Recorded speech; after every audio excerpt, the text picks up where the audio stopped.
এরপর আল্লাহ রাসূল বলছেন আল হায়াউ মিনাল ঈমান, লজ্জা হচ্ছে ঈমানের শাখা।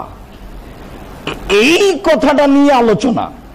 তিনি বললেন ঈমানের এতগুলি শাখা রয়েছে, তার সবচেয়ে বড় হলো লা ইলাহা ইল্লাল্লাহ, আর সবচেয়ে ছোট হলো রাস্তা থেকে কষ্টদায়ক জিনিস সরিয়ে দেওয়া। কথা শেষ।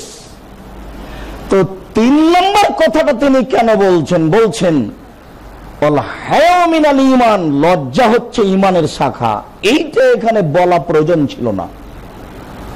কেন তিনি বললেন? বড় বললেন, ছোট বললেন, কথা শেষ। এইটা কেন বলবেন? এইটা বললে আরো 2-4-5টা বলতে হয়। তাহলে এটা একটা, এটা একটা, এটা একটা, এটা একটা ঈমানের শাখা।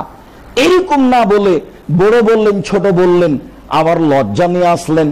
মনে রাখবেন, লজ্জাই ঈমানের এমন একটা শাখা যা দিয়ে মানুষ যে কোনো অন্যায় থেকে নিজেকে বাঁচাতে পারে, যে কোনো অপছন্দ কথা কর্ম থেকে নিজেকে বাঁচাতে পারে। দোকানে বসবো, ছি ছি ছি ছি, লোকে কি বলবে, না এটা ঠিক নয়, আচ্ছা এই কথা বলবো, এই কথা কে যদি শোনে তাহলে লোকে কি বলবে, এইভাবে গালি দিব যদি লোকে শোনে তাহলে কি হবে, না না না না, এর নাম লজ্জা। বড় আর ছোট বলার পরে লজ্জা বললেন। এই জন্য লজ্জা এক আশ্চর্য অভিনব শাখা যা দিয়ে মানুষ নিজেকে প্রত্যেক অপছন্দ কথা ও কর্ম থেকে ঠেকিয়ে রাখতে পারে। যার কারণে তিনি লজ্জাকে এখানে টেনে নিয়ে আসলেন বড় এবং ছোট বলার পরে। আব্দুল্লাহ ইবনে ওমর রাদিয়াল্লাহু তাআলা আনহু বলেন, রাসূল সাল্লাল্লাহু আলাইহি ওয়াসাল্লাম বলেছেন, আল হায়া ওয়াল ঈমান কারনাউ জামিয়া, লজ্জা এবং ঈমান একসাথে জমা ধরে থাকে। লজ্জা এবং ঈমান একসাথে জমা ধরে থাকে। এই যে রফিয়া আহাদুহুমা রফিয়াল আখারু, দুইটার একটা উঠে গেলে আর একটা চলে যায়। লজ্জা চলে গেলে ঈমান চলে যায়, ঈমান চলে গেলে লজ্জা চলে যায়। দুটো একটা একটা আর একটার সাথে লেগে আছে। রাসূল সাল্লাল্লাহু আলাইহি সাল্লাম যে বললেন, লা ইয়াজনি জানি হিনা ইয়াজনি ওয়া হুয়া মুমিন, যখন মানুষ জেনা করে তখন মানুষ মুমিন থাকে না। তো সেটা কি হয়? ঈমান কি হয়?